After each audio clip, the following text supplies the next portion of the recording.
একটা গোপন সংবাদ পাই যে কুমিল্লা থেকে বুড়িচং থেকে আমাদের ঢাকা মেট্রো গ 143736 একটি প্রাইভেট কার করে বিপুল পরিমাণ গাঁজা নিয়ে আসতেছে এবং এই গাঁজাটা হরিণা ফেরিঘাট দিয়ে খুলনা যাবে। তো উক্ত সংবাদের ভিত্তিতে আমরা যথাসময়ে ওখানে উপস্থিত থেকে আমরা প্রাইভেট কারটা আসা মাত্রই আমরা তল্লাশি করি এবং গাড়ির ভিতরে একজন চালক এবং তার জিজ্ঞাসাবাদ করে গাড়ির ব্যাগডালার পিছন থেকে আমরা প্রায় 44 কেজি গাঁজা উদ্ধার করি, 12,200 টাকা এবং 2টা মোবাইল সেট উদ্ধার করি।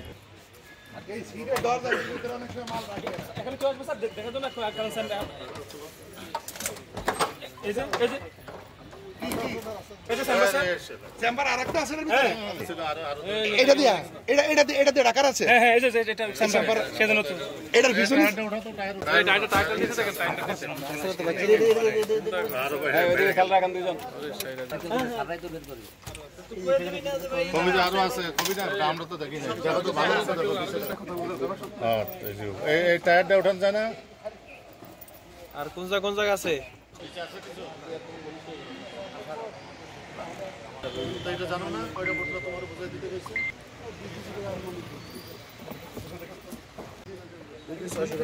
আনুমানিক দোষ কেজি করে আনুমানিক দোষ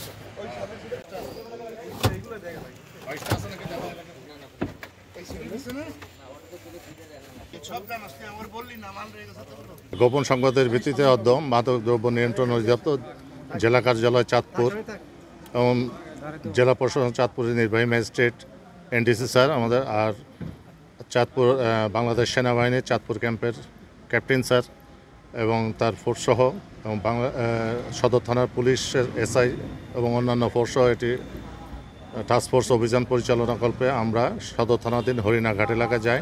একটা গোপন সংবাদ পাই যে কুমিল্লা থেকে বুড়িচং থেকে আমাদের ঢাকা মেট্রো গ 143736 একটি প্রাইভেট কার করে বিপুল পরিমাণ গাঁজা নিয়ে আসতেছে এবং এই গাঁজাটা হরিণা ফেরিঘাট দিয়ে খুলনা যাবে।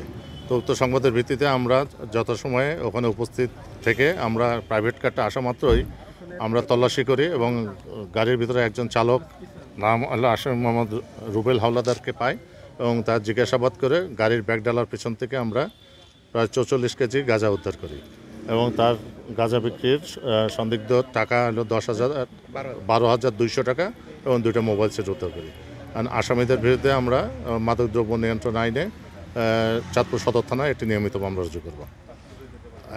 আমাদের সাথে বাংলাদেশ সেনাবাহিনী ফোর্স ছিলেন, সার্বক্ষণিক সহযোগিতা করেন এবং জেলা প্রশাসনের ম্যাজিস্ট্রেট নির্বাহী ম্যাজিস্ট্রেট এনডিসি স্যার এবং জেলা প্রশাসনও আমাদের সার্বিক সহযোগিতা করেন।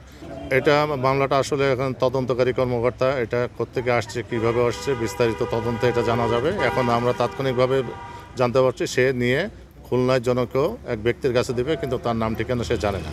আমরা তদন্তে আরও বিস্তারিত জেনে এটা আমরা বাই করব যে আসল হত্যাটা কী। মাদকের বিরুদ্ধে টাস্কফোর্স অভিযান চাঁদপুরে আমাদের সেনাবাহিনী, জেলা প্রশাসন, পুলিশ বাহিনী এবং মাদকদ্রব্য নিয়ন্ত্রণ যৌথভাবে আমরা অভিযান করছি। এই অভিযান অব্যাহত থাকবে এবং মাদকের বিরুদ্ধে আমাদের একটাই কথা, জিরো টলারেন্স। মাদক যেই বিক্রি করুক আমরা তাদের ছাড় দেব না, মাদক আমরা মুক্ত করে ছাড়বো ইনশাল্লাহ।